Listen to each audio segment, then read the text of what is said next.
বিসমিল্লাহির রহমানির রহিম। আমি মরহুমা বেগম খালেদা জিয়ার বড় সন্তান তারেক রহমান। আমি আজকে এখানে উপস্থিত সকল ভাইয়েরা এবং বোনেরা যারা উপস্থিত আছেন,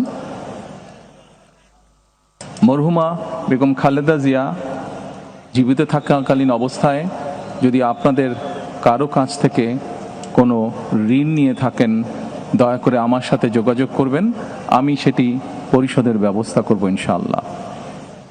একই সাথে উনি জীবিত থাকাকালীন অবস্থায় ওনার কোনো ব্যবহারে, ওনার কোনো কথায় যদি কেউ আঘাত পেয়ে থাকেন, তাহলে মরহুমার পক্ষ থেকে আমি আপনাদের কাছে ক্ষমা প্রার্থী। দোয়া করবেন আল্লাহ তাআলা যাতে ওনাকে বেহেশত দান করেন। আসসালামু আলাইকুম।